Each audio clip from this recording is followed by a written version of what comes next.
kufara ende pese panowanikwa upfu mutsime ka panoshayikwa kunzi Matindi Gufu aitirwei asi tida kufara kuti tipe mukana uno kuti vachitiratidza ndofunga tisi takanamata panapa takabvira kunamata panapa tichirwa nezuva taitwa nezuva panapa zuva richitirika ndikakubvirira apa ndinokurwa kusvika rakukurwa neimwe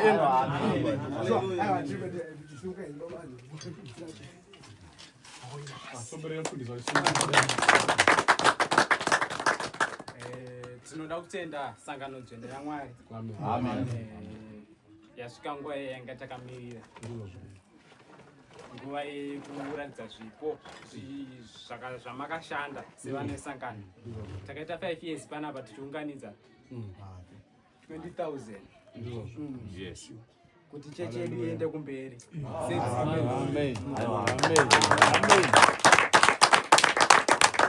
Zifanano nedziri kuHarare saka takuti rege tiratidze zvinhu zvatakashanda. Amen. Ndovonga mamambona kuti zizi ndokudzoka kupa 20,000 yatakaunganidza for the past 3 years. That's 5. Ndira takatanga kukaunta mari zhinji dzacho. Ndaizwana chema tikuparidza nemuromo. Ende munozwana ari kupendi vasaseka vabira. Vakumbiroga. Maita. Vakashatira cheche pa. Alright. Saka taiti vanhu vaichema tikuparidza nemuromo. Ndikati aiwa muromo unodo magetsi. Ndokati vanotsvaga PA system yechechi. Kuti pachaparidzwawo dzimwe dzeHarare tiite noise tese. Amen.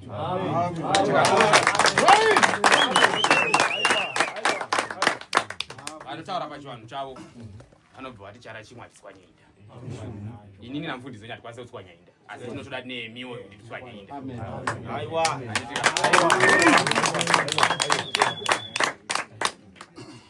Sekuzivawo kwenyu nyaya yekuimba nemuromo everyday kushaura nemuromo sei okuti vamwe vacho vamwe vanokwachiwe mukanwa musina makadaro musina kugeswa. Manzwa pataura navafundisi here pekuti vakatenga PA system. Kumbira maoko ipapo.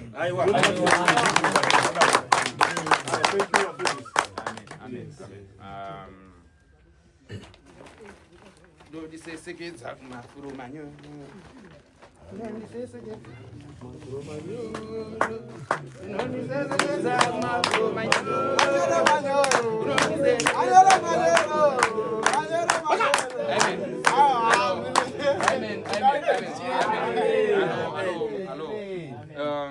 Mfundisi njari muri batiro rimwe speaker. Ino tada kufuta zhowe kana ndikatanga kutaura zvakwamwari. Batai mic yacho. Tibatidzane. So mamwe kumachechi amunoziva ndanenge ane zvimasimbi zvokuti anomiswa. But toda kutadza range yacho. Warungwa. Kosi yauya isusu chaiyo chaiyo.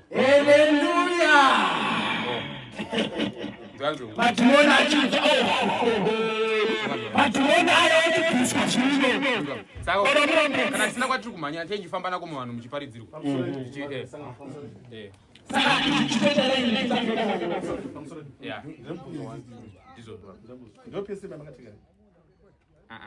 That's PA system. Like zvakabatana dai somutoti akarikega ingaite PA system. Ngozi ikitange PA system. Nini panakazona matanimba pana papa ndikutaurira.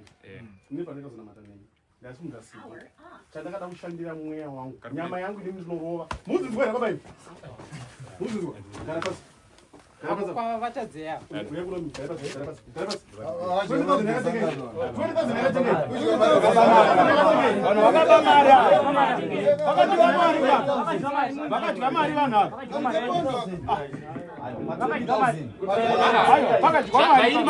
Machaina zvari manje ndizika. Chakagadzirwa chimwe. Ari kunzwa ringi maringira. Cheita ngeta wanda.